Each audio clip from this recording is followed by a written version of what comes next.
that... Can you repeat the question? Yeah, the question is, what's the legal foundation for the proposition that the governor can't fire state employees? Well, we enter into contracts with them, and the union contracts are long-term, and they build all those protections in place, protections that none of us have in the private sector. And because of an erroneous decision from the Supreme Court of the United States, quite frankly, 2 centuries ago, that says states can't breach their own contracts. Now, the constitutional provision is no state shall impair the obligations of contracts. And it was written there, so I can't, as a regulator, get in the middle of a contract that you two have and say, you over a payment on a mortgage, and I'm going to say you don't have to do that. That's impairing the obligation of the contract. That's what that clause was for.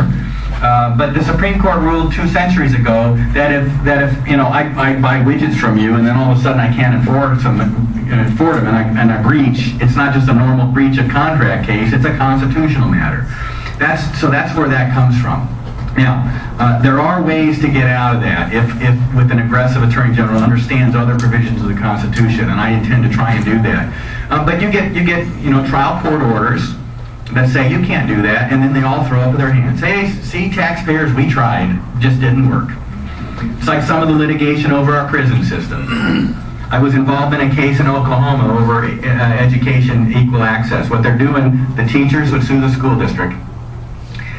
Guess what? Both of them wanted to get more money, right? And by the way, please don't walk away from this thinking I'm against teachers. I'm not. But the legislature is the one where the authority on how much money we're going to spend and how much taxes we're going to raise, that's where in our system of government that power is. But they would sue. They wouldn't get what they wanted out of the legislature, so they would sue each other. And guess what? Both sides told the court, we think you ought to increase taxes to pay us more money. It's a good deal. All right, and we intervened because the people that are left out in that discussion are the taxpayers, right? And the policy judgments that are made. Should it be more teachers or more police?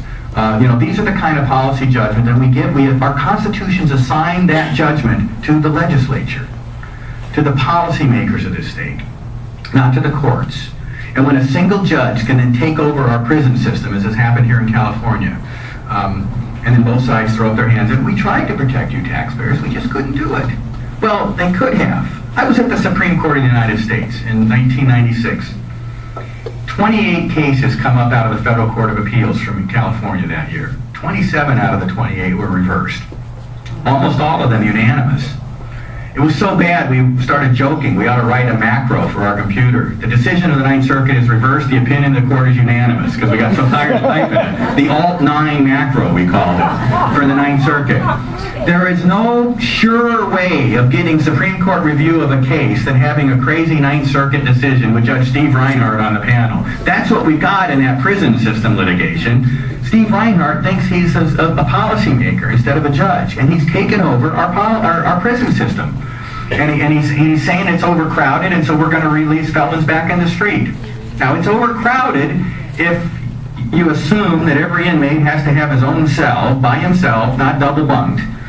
I'm of the view that the Constitution doesn't say it's overcrowded if it's less crowded than our men and women in arms serving our country. That's my view. But the problem there is that our Attorney General did not take that case to the Supreme Court. He left that order in place. He said, oh, see, I tried to protect you. That's unacceptable. And we need to be fighting for the taxpayers of this state, for the policy judgments that this state is making, and not letting some unelected judge decide our basic policy decisions for us. There was a question here. Yes, I was wondering, is there any way we could challenge, the teachers now with, they're all concerned that their salaries are going to be lowered, and they're considering going on furloughs now, working 4 days a week.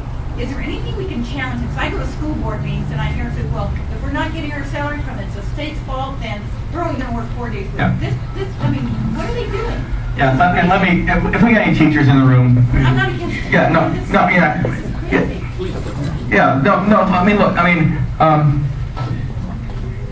the Los Angeles Unified School District is a good example of this.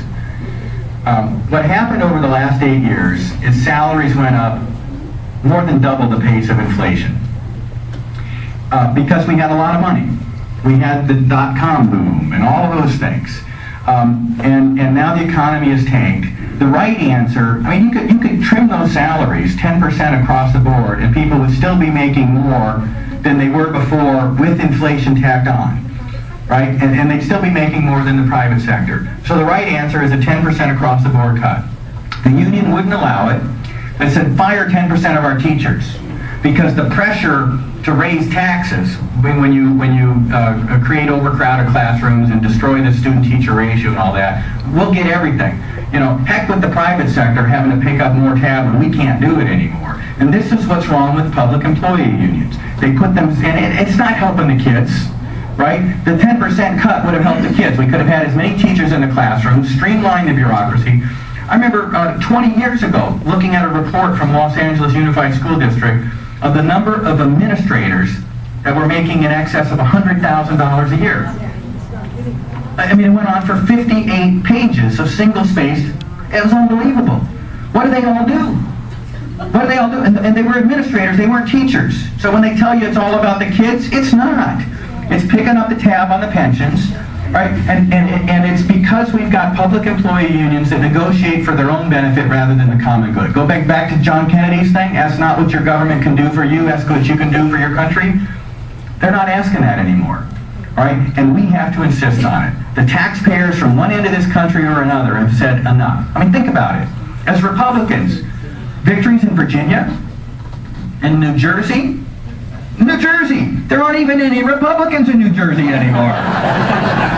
Massachusetts, on health care, defeating and winning the seat that Ted Kennedy had, whose whole life was devoted to giving us socialized medicine. That's a tsunami that started on the East Coast, and as it's come across, it's getting bigger and bigger and bigger. And I want to talk a little bit about my Democratic opponent before I'm done. The likely nominee on the Democrat side is Kamala Harris, the District Attorney of San Francisco. Right? That ought to tell you enough about her, but I have a great deal of respect for her. She's done an impossible thing. She has managed in her career to fit herself into the infinitesimally small space to the left of Barbara Boxer and Nancy Pelosi. That's a very hard thing to do.